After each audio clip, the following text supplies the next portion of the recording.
Did you know earthquakes can slow down your sense of time? I'm Dan Haines, a historian at UCL's Institute for Risk and Disaster Reduction. We're a multidisciplinary department where we study and teach everything from global health to humanitarianism and from anthropology to engineering. In this video, I'll tell you how I've recently used insights from psychology and brain science to explain some strange things I found in historical sources, based on an article I've written for the leading history journal Past and Present. It's open access and completely free to read. For Jean Kingdon-Ward, the night of the 15th of August 1950 should have been ordinary. She and her husband Francis, a well-known British botanist, were travelling in the borderlands between northeast India and Tibet, looking for plants. On the night they were camped just across the border. All seemed calm when a huge earthquake shook the region. The Indian Geological Survey later called the earthquake that they survived one of the most disastrous earthquakes in history, and it remains the world's 9th largest instrumentally recorded earthquake. Jean wrote in her memoir, "I felt the camp bed on which I was lying give a sharp jolt. The realization of what was happening was instantaneous, and with a shout of 'Earthquake!' I was out of bed." Despite feeling many earthquakes during her years in the region, this was the first time she experienced what she called the uttermost depths of human fear. Incredibly, she went on, after an interval that can only be measured in terms of eternity, we found ourselves back in the more familiar dimensions of space and time. Francis also wrote about the experience. "I find it very difficult to recollect my emotions during the 4 or 5 minutes the shock lasted," he wrote in the scientific journal Nature. "But the first feeling of bewilderment, an incredulous astonishment that these solid-looking hills were in the grip of a force which shook them as a terrier shakes a rat, soon gave way to stark terror." In both accounts, the earthquake made the landscape behave strangely, induced intense fear, and disrupted their sense of the normal passage of time. When historians write about earthquakes, we usually focus on the aftermath and tell stories about the politics of relief distribution or arguments about reconstruction. Survivor testimony, like Jean and Francis's, usually just features as an opening vignette to set the scene.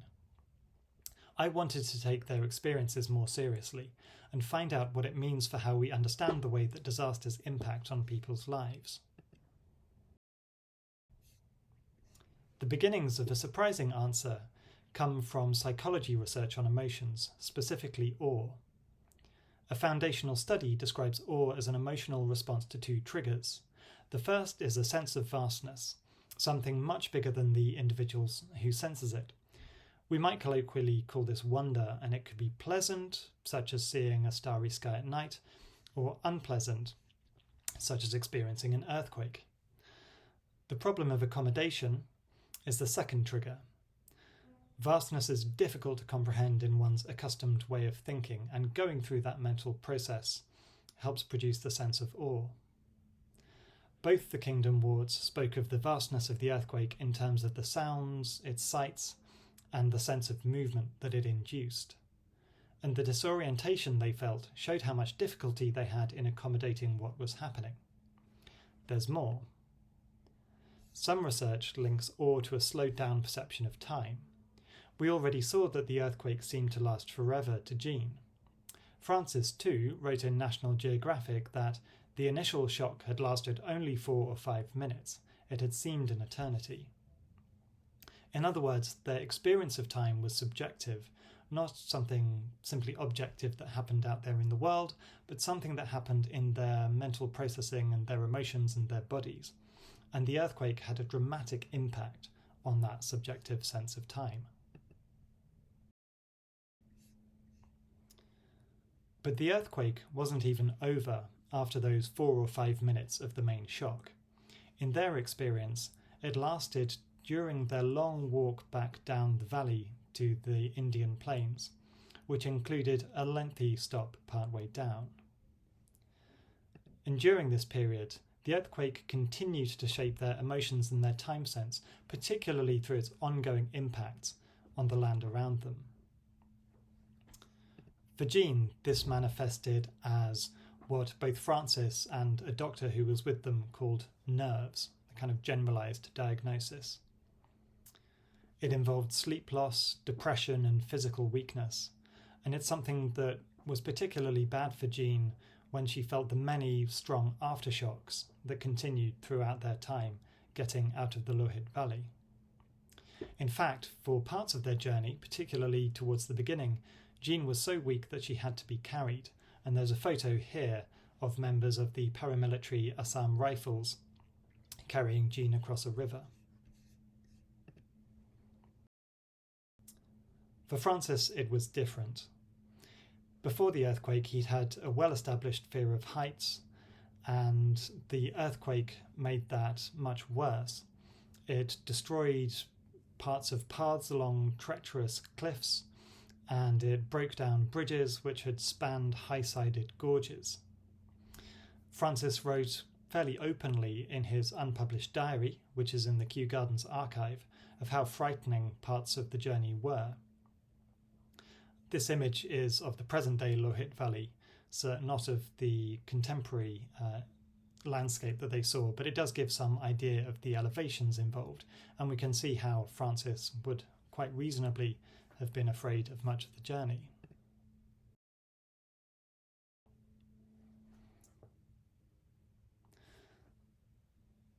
Their experience of the aftermath peaked in the Tiding Valley, a tributary of the Lohit, towards the end of the journey.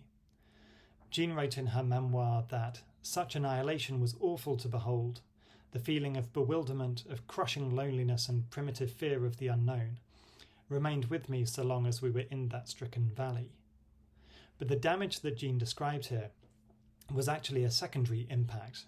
It was damage from a co-seismic flash flood, which took place a few days after the earthquake, when a landslip dam burst. It wasn't actually damage from the main shaking at all.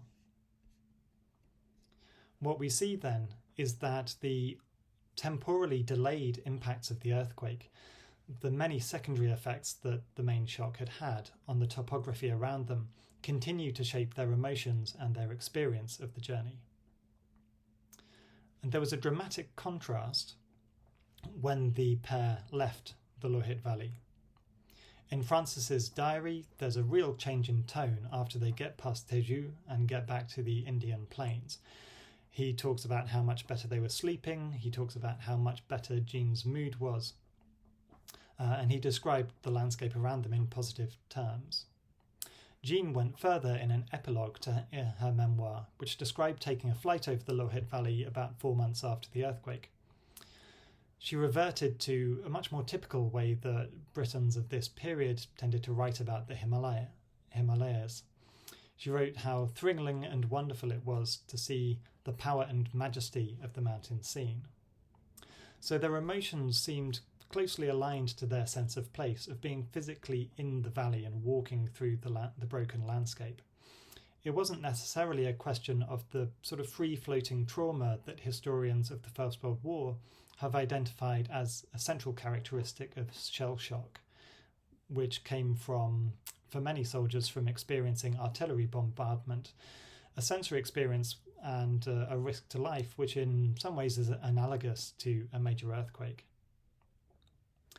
For the Kingdon-Wards, the moments of the main shock continue to influence their emotions through their embodied memory and via its ongoing effects on the landscape, and leaving the valley seemed to change that in important ways. What does this mean for how we understand historical disaster experience? The way that the Kingdon-Wards wrote about time, emotions and senses was reflected in many other examples of earthquake survivor narratives. Some of these, in fact, come from accounts of the 1950 shock by Indian members of the Assam Rifles. And there are many other examples from Indians and Britons who survived earthquakes in South Asia between the 1890s and the 1930s, which I'm exploring for a bigger project on earthquakes. I've also heard anecdotally from colleagues in Turkey that similar narratives circulated after the terrible earthquake there in February 2023. So, the sense of time can define histories of exceptional moments, highlighting what makes them different from the everyday course of life. Really understanding how it felt to people to live through disasters and how and why those experiences stuck with them afterwards is an important part of recovering the past. If you'd like to know more about these themes, you can read about them in my new article, which we've linked to below this video, and as I said, it's open access, free to read. Here are two ways that this research and these ideas might go on to help inform disaster risk reduction in the present day too. Firstly, the way that people remember personal experiences of disaster can impact on their perception of risk from future hazards. The way that the Kingdon-Wards remembered the 1950 earthquake was closely connected to their experiences of place. Most people who survive disasters do so where they live, but many are visitors who will leave and go home afterwards if they can. Think of tourists in Southeast Asia during the 2004 tsunami. How does living through a major acute disaster shape the way that non-local people perceive risks? Secondly, earthquake early warning systems in some places give a moment's notice before a large tremor begins. Survivor testimony of the seconds and minutes that people have spent living through major earthquakes could help emergency managers anticipate how people might respond during that critical 10 or 20 seconds between receiving a warning message and the start of the main shock.